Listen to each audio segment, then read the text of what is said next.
Hello everyone, मैं मिथुन सिंह स्वागत करता हूं आप सभी का। आशा करता हूं आप सभी बहुत अच्छे होंगे। आर्मी पब्लिक स्कूल के प्रीवियस ईयर क्वेश्चन पेपर की भी वीडियोस मैंने अपलोड करी है। आपको प्लेलिस्ट में सारी वीडियो मिल जाएगी। आर्मी पब्लिक स्कूल के नाम से प्लेलिस्ट बनी है, उसे जाकर एक बार जरूर चेकआउट कर लें। एग्जाम में कैसे प्रश्न पूछे जा रहे हैं आपको आइडिया लगेगा, पहली बात। दूसरी बात, एनसीएफ और राइट टू एजुकेशन यानी कि आरटीई 2009 के ऊपर मैंने 2 वीडियो अपलोड करी है, तो उसे जाकर जरूर चेकआउट कर लें। ये एनसीएफ की दूसरी वीडियो है। अगर आपको इसकी पार्ट 3 भी चाहिए होगा तो नीचे पार्ट 3 जरूर कमेंट कीजिएगा, तो इसके ऊपर एक और वीडियो मैं बना दूंगा। देखिए, पहले वेरी फर्स्ट क्वेश्चन से हम लोग इसकी शुरुआत करते हैं। As per national curriculum framework 2005 children जो है वो कैसा लर्नर होता है। मैं देखिए कुछ चीजें आपको बता दूं जिसको देखते ही आप उस ऑप्शन के साथ कभी मत जाओगे। जैसे पैसिव लर्निंग की बात जहां पे भी होगी, जहां पे भी आपको दिखेगा पैसिव इनएक्टिव लर्निंग, वहां से आपको जो है उस ऑप्शन को छूना नहीं है, उस ऑप्शन से दूर भागना है। पैसिव लर्निंग नहीं होगी, इनएक्टिव लर्निंग नहीं होगी, रोट लर्निंग नहीं होगी। इन चीजों के मेमोराइजेशन वाले वर्ड से, स्टैंडर्डाइज टेस्ट से, एग्जामिनेशन से, बुक से, इन सब चीजों से दूर भागना है आपको। एनसीएफ की ये बातें हैं जो मैंने आपको बताई। चलिए अब देखते हैं यहाँ पे पैसिव दिख गया ना आपको। ये देखिए नेगेटिव वर्ड दिख गया। नेगेटिव आपसे पूछा नहीं गया तो पहला वाला ऑप्शन तो होने से रहा। Don't have the capacity to regulate their learning. देखिए एनसीएफ बोलता है, देखो डोंट यहाँ पे बोला गया है कि उसकी कैपेसिटी नहीं होगी कि वो रेगुलेट कर पाए अपने लर्निंग को। जैसे कोई बच्चा अगर 20 तक के टेबल को याद कर जाता है, याद करना नेगेटिव टर्म है, बट मैं आपको सिर्फ समझा रहा हूँ। अगर उसे ए से जेड तक लिखना आ जाता है, या फिर A for apple, B for ball, अगर उसे लिखना आ जाता है जेड तक, वो अगर अपने किसी दोस्त को या फिर अपने किसी रिलेटिव को या फिर अपने माँ बाप से या फिर टीचर से जो है इन चीज़ों को शेयर कर पाता है कि हाँ मुझे ये चीज़ें सीखने में आ गई है, मैं इसे लिख सकता हूँ, तो उसे ही बोलते हैं रेगुलेट करना। तो ये आना जरूरी है। यहाँ पे लिख दिया डोंट हैव, तो ये भी आपका नेगेटिव टर्म हो गया। तीसरा देखो, learn best thing through the memorisation. मैंने भी आपको बताया रोट लर्निंग, मेमोराइजेशन, इन चीजों से आपको दूर भागना है। तीनों ऑप्शन आपका नेगेटिव हो गया, तीनों ऑप्शन के साथ नहीं जाना है। चौथा आंसर आपका करेक्ट है। देखिए प्ले एक्टिव रोल, मैंने क्या बताया था, एक्टिव जहां दिखे उस ऑप्शन के साथ आपको जुड़ जाना है। एक्टिव लर्निंग या फिर कंस्ट्रक्टिज्म, इस पे आपको जो है आगे बढ़ना है। मेरे जीभ के जो सबसे पॉइंट वाला जगह होता है जहां से टीथ को टच किया जाता है, वहां पे छोटा सा घाव हो गया है, तो इसलिए प्रोनाउंसिएशन में बहुत मुझे दिक्कत आ रही है, सॉरी फॉर दैट। बट फिलहाल मैं आंसर आपको बता दूं, 1 का जो करेक्ट आंसर हो जाएगा वो हो जाएगा option number 4 is the right answer. यहाँ पे जब भी देखो एक्टिव रोल दिखे, आपको नॉलेज के बारे में दिखे, तो सही इंफॉर्मेशन 4 के साथ ही आपको जाना था। चलिए अगले क्वेश्चन की ओर हम लोग बढ़ेंगे। वाइल देखो कॉन्सेप्चुअलाइजेशन की बात की जा रही है टीचिंग लर्निंग में, यानी कि पढ़ाने और सिखाने के दौरान जो है कॉन्सेप्ट का होना बहुत जरूरी है। अच्छी बात है। नेशनल करिकुलम जो फ्रेमवर्क है ये किस पे इंपॉर्टेंट डालता है, ठीक है, एक एक करके हम लोग पढ़ लेते हैं। देखिए स्टिमुलस रिस्पॉन्स एसोसिएशन यानी कि उत्तेजना, ये तो बात होती नहीं है पढ़ाई लिखाई में, कभी भी गुस्से की बात आ जाए तो ये होगा नहीं। रोट मेमोराइजेशन मैंने अभी आपको बताया, नहीं आपको इसके साथ जाना है। ड्रिल और रिपीट, देखो रिपीट करना मतलब रटना ही होता है। किसी चीज को बार बार कर रहे हो और आपको लग रहा है कि आप सीख जा रहे हो, नहीं, ये आप लर्न कर रहे हो, स्किल आपकी नहीं आएगी। तीनों ऑप्शन आपका इनकरेक्ट हो गया। ऑप्शन ए आपका सही हो जाएगा। जहां भी दिखे एक्टिव इंगेजमेंट, इंटरेक्शन, यहाँ पे इंटरेक्शन टीचर के साथ हो रहा है, तो यहाँ पे टीचिंग भी हो रही है, लर्निंग भी हो रही है, तो सबसे बेस्ट आंसर क्या होगा, ऑप्शन नंबर ए आपका करेक्ट आंसर हो जाएगा। चलिए आगे बढ़ेंगे अगले सवाल की ओर। The national curriculum framework 2005 derives its understanding form. यहाँ पे बात की जा रही है कि अंडरस्टैंडिंग फॉर्म जो है एनसीएफ का वो क्या है। कॉग्निटिव थ्योरीज है, ह्यूमैनिटिज्म है, या बिहेवियर है, या फिर कंस्ट्रक्टिज्म है। देखिए जिन्होंने नोट्स परचेज किया उनको पता होगा कि मैंने यहाँ पे स्पष्ट रूप से लिख दिया है नोट्स में कि कंस्ट्रक्टिज्म जो है उसमें जो है एनसीएफ जो है अंडरस्टैंडिंग का सबसे बेस्ट फॉर्म मानता है। तो इसका राइट आंसर क्या हो जाएगा, 4 हो जाएगा। और बाय द वे जिन्होंने नोट्स परचेज नहीं किया है, अभी ऐड बता देता हूं आप लोगों को, फिर बाद में आपको देखने को ये ऐड नहीं मिलेगा। 499 में आप मेरे हैंड रिटन नोट्स एक्वायर कर सकते हो। yourmithunsingh@gmail.com पे आप मुझे मेल कर ले, और इंस्टा पे हो then do follow me @imithunsingh। वहां पे जो है आपको 499 में hand written notes plus previous question paper मिल जाएगा। सिर्फ प्रीवियस क्वेश्चन पेपर चाहिए तो 100 रुपीज में आप ये पेपर एक्वायर कर सकते हो। चलिए आगे बढ़ते हैं नेक्स्ट क्वेश्चन की ओर। According to NCF 2005 errors are. देखिए आपको लग रहा होगा कि एरर बहुत बुरी बात है, बिल्कुल नहीं। एरर करने का मतलब होता है लर्निंग करने के प्रोसेस में बच्चा है, यानी कि वो गलतियां कर रहा है, दैट मीन्स वो सीखने की कोशिश कर रहा है। तो एरर जो है एनसीएफ ने बहुत ही इसे जो है इंपॉर्टेंट माना है। बच्चे के अंदर अगर मिसकॉन्सेप्शन है, अगर बच्चा जो है किसी चीज को सीख रहा है और कुछ गड़बड़ियां उसके अंदर आ रही है, ये भी अच्छी बात है। तभी आप इससे ये पता चल रहा है कि बच्चा किसी चीज को सीख पा रहा है, लर्निंग उसके अंदर हो रही है। तो एरर बहुत ही इंपॉर्टेंट है। वो बोलते हैं ना हम लोग बोलचाल की भाषा में, गिरना बहुत जरूरी है दौड़ने के लिए, चलने के लिए। तो गिरना जो है यहाँ पे एरर है आपका। चलिए अब ऑप्शन की ओर हम लोग बढ़ते हैं। इसे जो है इंपॉर्टेंट टूल माना गया है बहुत, लेकिन देखो यहाँ पे इंपॉर्टेंट टूल माना गया है, लेकिन यहाँ पे देखो इन्होंने क्या बात करी है, स्टूडेंट को ग्रुप में जो है पास और फेल में डिवाइड कर देना। कभी भी याद रखिए, इंक्लूसिव एजुकेशन का भी ये क्वेश्चन आपका बन सकता है एनसीएफ का, लेकिन इंक्लूसिव एजुकेशन में भी ये सवाल पूछा जा सकता है कि कभी भी आपको जो है ग्रुप में डिवाइड करने वाली बात जब भी है कि ग्रुप में रखना है, अलग थलग कर देना है, नहीं। हर बच्चे को एक ही क्लास में रखकर सिखाना है, चाहे वो बच्चे थोड़ा आईक्यू उनकी कम हो या ज़्यादा हो, कोई फर्क नहीं पड़ता। कोई बच्चे स्पेशल एबिलिटी वाले हैं, जिसे आप विकलांग बोलते हो, दिव्यांग बोलते हो, उन्हें भी आपको एक ही साथ पढ़ाना है। दैट मीन्स ये इसी को इंक्लूसिव एजुकेशन कहा जाता है। इंक्लूसिव एजुकेशन की बात हो रही है। तो पहला ऑप्शन तो आपका इनकरेक्ट हो गया। Provide a way to teachers to scold the children. देखिए बच्चे को डांटने की बात आ रही है, और मैंने एनसीएफ 2005 में ये बात बताई कि आपको जो है पनिशमेंट जो है, कॉर्पोरल पनिशमेंट नहीं देना है, चाहे वो मेंटल हो या फिजिकल हो। नोट्स में मैंने ये बातें लिख दी है, जिनके पास होगा एक बार पलट लीजिएगा, काम आपका बन जाएगा। Provide an insight into the child's thinking and help the identify the solution. देखिए ये बहुत अच्छी बात कही है। इनसाइट वाली बात जब भी आए, बच्चे के अंदर थिंकिंग जब भी आए, तो ये सारी चीजें जो है पॉजिटिव जाती है, याद रखिएगा। तो ये आंसर सही होगा। फिलहाल हम लोग 4 को भी पढ़ेंगे। 4 ऑप्शन क्या है, provide space for the removing. देखो जब भी बात रिमूव किया जाए, ओनली किया जाए कि इन्हीं को पढ़ाएंगे, ओनली वाली बात जब भी आए, रिमूव की बात आ जाए कि किसी बच्चे को क्लास से हटा देंगे तो और बच्चे सीख पाएंगे, बिल्कुल नहीं, ऐसा नहीं करना है। ऑप्शन 3 आपका क्या होगा, करेक्ट हो जाएगा। देखिए ये जो ऑप्शन है ना, ये इंक्लूसिव एजुकेशन में भी आपको जो है ऑप्शन ऐसा ही देखने को मिलेगा। चलिए आगे बढ़ते हैं अगले सवाल की ओर। According to the national curriculum framework 2005, learning क्या है और इसका कैरेक्टर क्या है। यहाँ पे 2 बातें कही गई है। अकॉर्डिंग टू एनसीएफ 2005 लर्निंग क्या है और कैरेक्टर क्या है। तो देखिए कभी भी मैंने कहा आपको कि पैसिव होगा, तो पैसिव वाले ऑप्शन को कट कर दो आप। चलिए 2 जगह है, एक एक्टिव है और इसका कैरेक्टर सोशल होगा। नहीं, लर्निंग हमेशा एक्टिव होता है और वो सिंपल होता है। सिंपल से हम लोग कॉम्प्लेक्स की ओर बढ़ते हैं और कॉन्क्रीट से अब्स्ट्रैक्ट की ओर बढ़ते हैं, यानी कि आप किसी चीज को देख लेते हो मूर्त रूप में, यानी कि कॉन्क्रीट रूप में, जो कि सामने में, जैसे पेड़, पहाड़ या फिर बर्ड्स, एनिमल हो गए, इसे आप देख सकते हो। लेकिन अगर आप उसे नहीं देख रहे हो तो भी आप याद करो तो आपको बर्ड्स दिखाई पड़ेंगे, अपने दिमाग में वो चल रहा होगा इमेज। उसे जो है हम लोग बोलते हैं, उसे जो है एब्स्ट्रैक्ट बोलते हैं। थोड़ी सी टंग में प्रॉब्लम है, इसलिए आवाज जो है थोड़ी बहुत अप डाउन हो रही है। तो इसका सही जवाब क्या हो जाएगा, 5 का 4 is the right answer. Excuse नहीं करना है, आगे बढ़ेंगे हम लोग नेक्स्ट क्वेश्चन की ओर। Which of the following sets correctly represent 4 of the 6 theme. देखिए ईवीएस में आप लोगों ने 6 थीम को पढ़ा होगा, सीटेट अगर दिया है आप लोगों ने तो 6 थीम होते हैं। 6 थीम क्या क्या होते हैं पहले वो आप जान लो। सबसे पहले क्या होता है, 6 थीम की अगर हम लोग बात कर लें तो 6 थीम में देखो सबसे पहले फैमिली आएगी, अच्छी बात है। फैमिली के बाद फैमिली एंड फ्रेंड इसी में है। इसके बाद फिर क्या आएगा, फूड आएगा, फिर वाटर आएगा, फिर ट्रैवल आएगा। उसके बाद सबसे लास्ट में things we make and try वाली बात आती है, जो चीज़ें हम लोग बनाते हैं। फिर शेल्टर भी आता है, शेल्टर यानी कि आपके रहने का घर। दैट मीन्स ये 6 थीम है। अब देखिए इनमें से 4 थीम कौन कौन सा है। प्लानेट, देखिए एनिमल के बारे में अलग से हम लोग नहीं पढ़ते हैं, ये ऑप्शन कट गया आपका। Things we make and do ये पढ़ते हैं। फूड मटेरियल, फूड पढ़ते हैं लेकिन मटेरियल नहीं पढ़ते हैं, ये भी आपका ऑप्शन कट गया। वर्क एंड प्ले नहीं पढ़ते हैं। वर्क एंड प्ले जो है आपके फैमिली और फ्रेंड में ही आ जाता है। तो ऑप्शन आपका क्या होगा, 2 करेक्ट हो जाएगा। 2 के साथ आपको आगे जाना था। चलिए आगे बढ़ेंगे। According to NCF 2005 which of the following is a true about syllabus of EBS.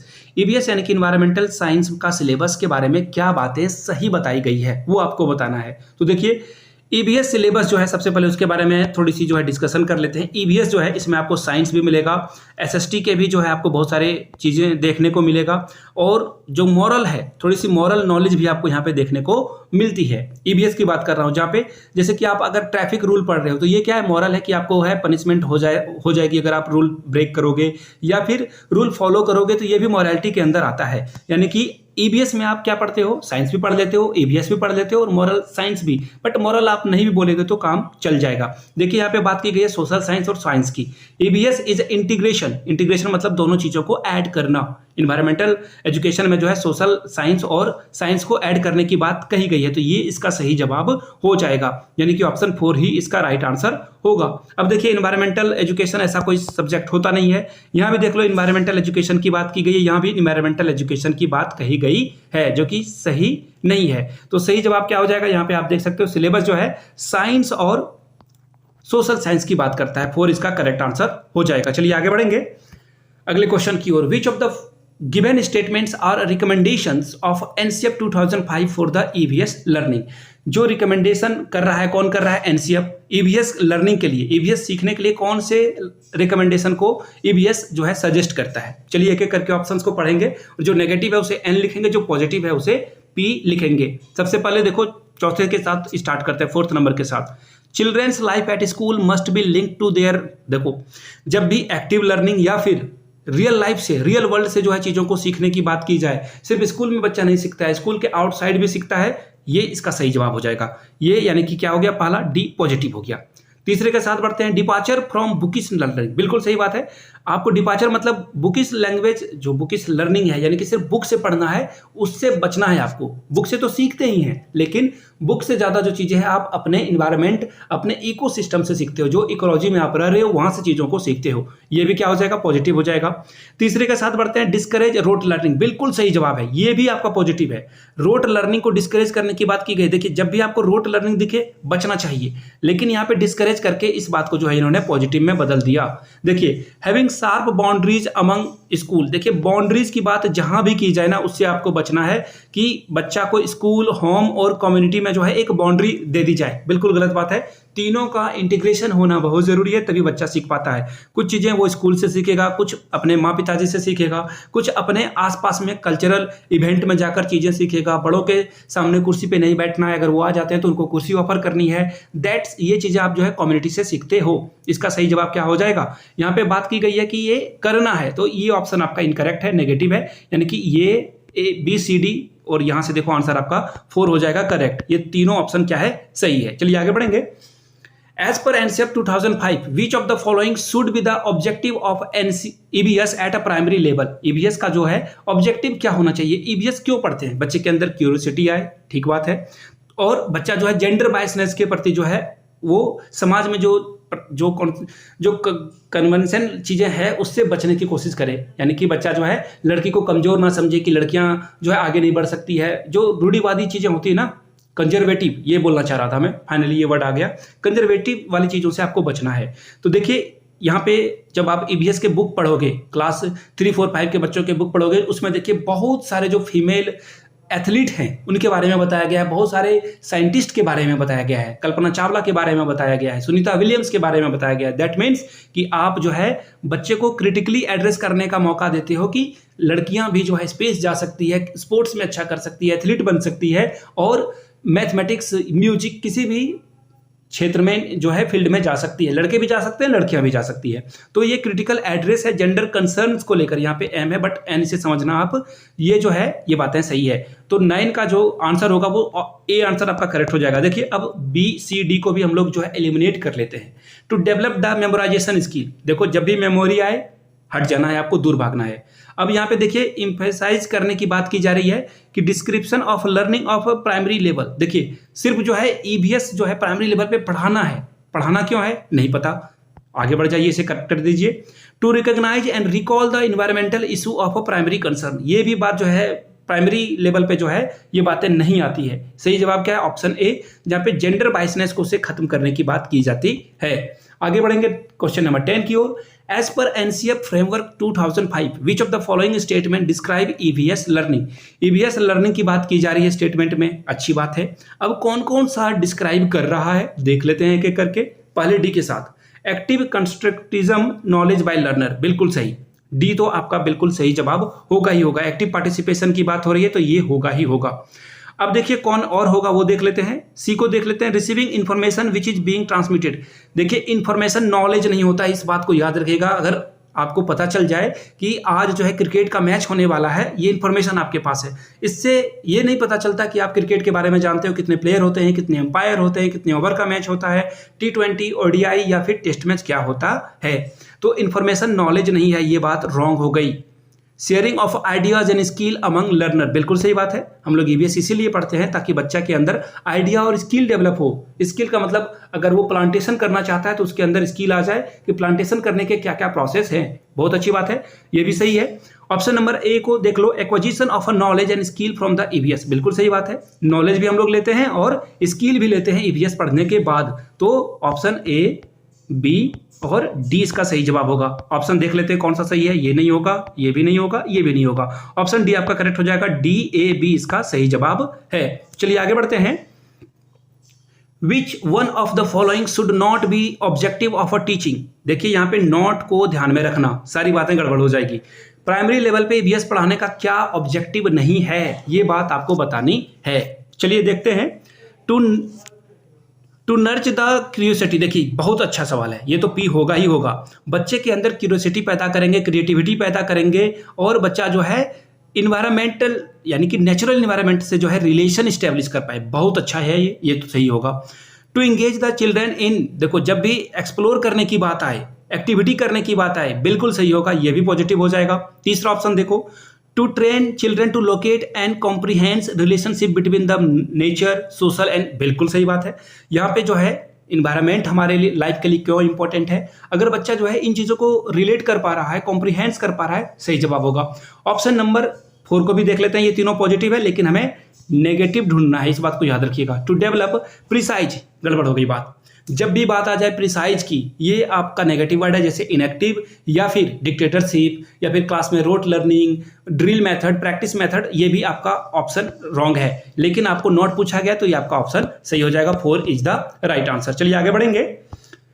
According to National Curriculum Framework 2005, the place of a mathematics education in a curriculum framework is position on twin concern. देखिए बात की जा रही है NCF 2005 की mathematics education को लेकर, इनका दो जो कंसर्न है वो क्या है, ये हम लोग देखेंगे। चलिए देख लेते हैं।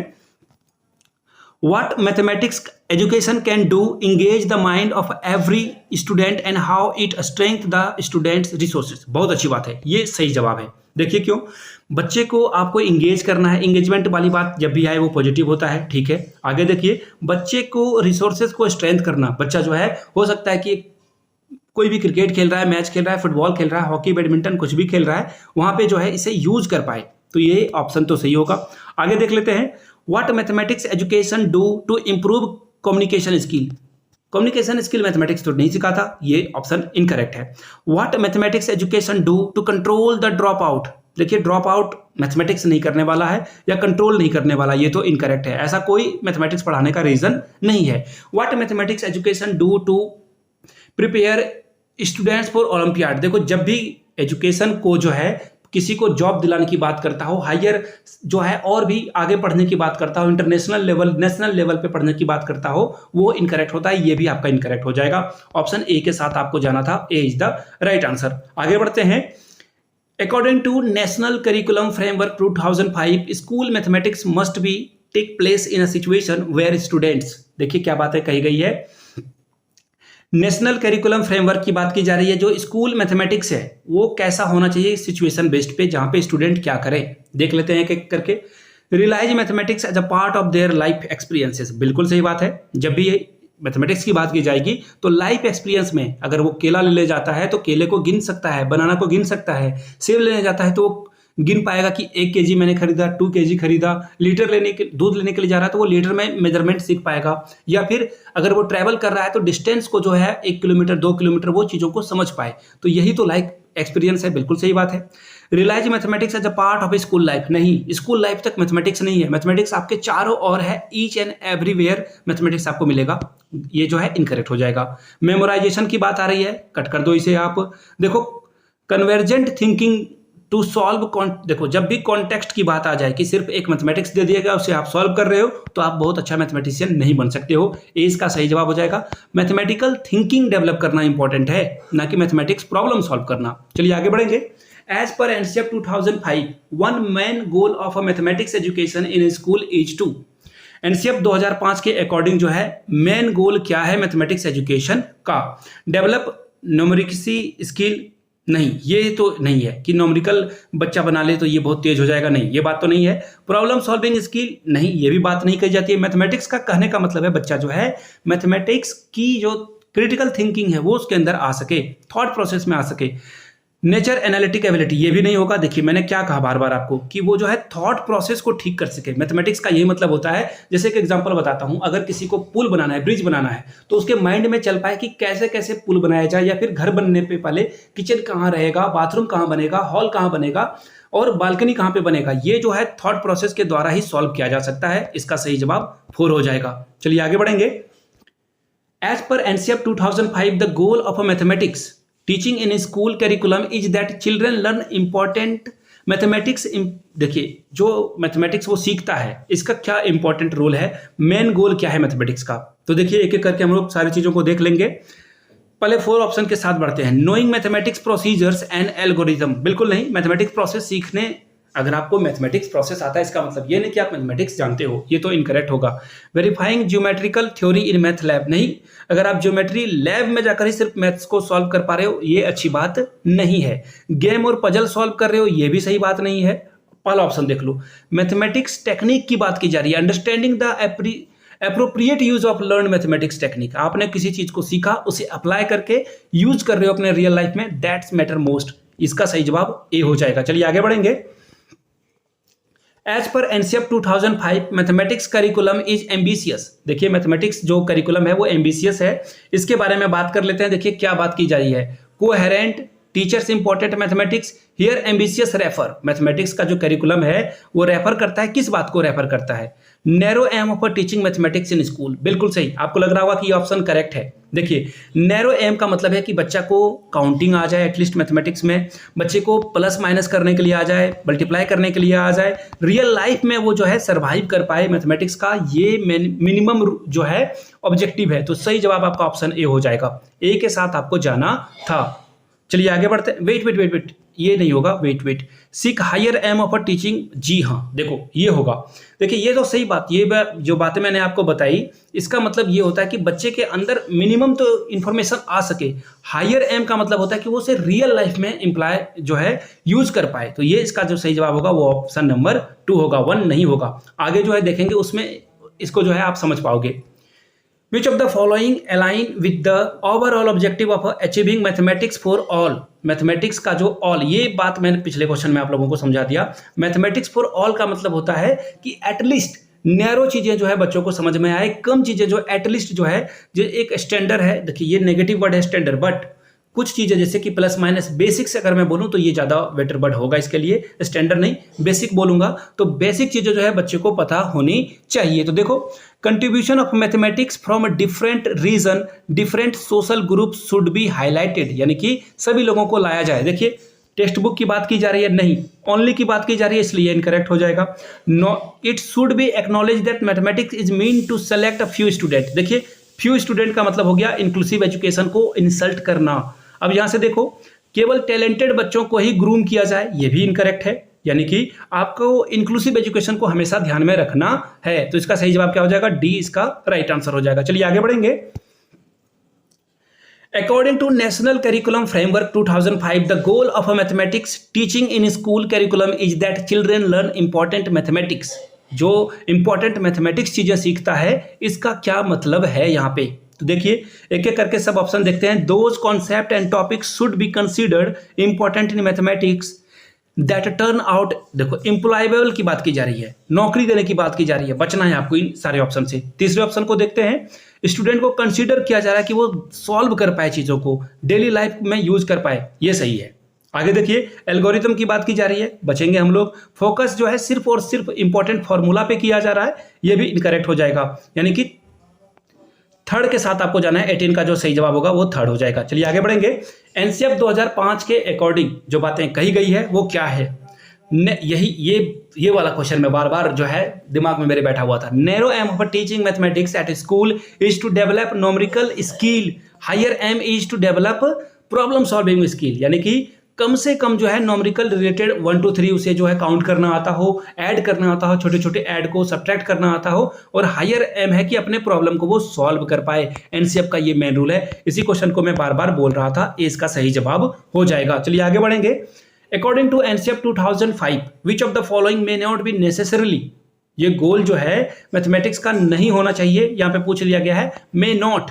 तो देखते हैं कौन सा आंसर इसका सही होगा। देखो, helping bright student to pass competitive exam, गलत हो गया। यहाँ पे जो है इंक्लूसिव एजुकेशन को इंसल्ट किया जा रहा है कि यहाँ पे सिर्फ और सिर्फ ब्राइट स्टूडेंट की बात की जा रही है। सारे ऑप्शन जो है करेक्ट होंगे, लेकिन आपको नॉट पूछा गया है तो 4 के साथ आप आगे बढ़ जाना है आपको। चलिए आगे बढ़ते हैं। विच of the following is an example of teaching algorithm using heuristic method. Heuristic method का मतलब होता है कि आप जो है ओवरऑल जो है किसी का डेवलपमेंट कर रहे हो। अच्छी बात है, ये सबसे अच्छी बात यही होती है। तो देखते हैं, rounding off number to the nearest multiple of 10 in order to add and subtract और मल्टीप्लाई ईटीसी, ये सबसे सही जवाब होगा। जब बच्चा जो है राउंड ऑफ करके चीजों को सीख पाए तो जो है वो सबसे ज्यादा जो है उसकी डेवलपमेंट होगी। इसका आंसर 2 हो जाएगा। चलिए आगे बढ़े। लो, फाइनली इसका आंसर खत्म हो गया। आप लोगों को बता दूं, 499 में आप मेरे हैंड रिटन नोट्स एक्वायर कर सकते हो। यहाँ से मेरी ईमेल आईडी yourmithunsingh@gmail.com पे मेल कर सकते हो। इंस्टा पे हो then do follow me @imithunsingh। चलिए आगे बढ़ते हैं और भी वीडियोस आपको देखने को मिलेगा। Thank you so much.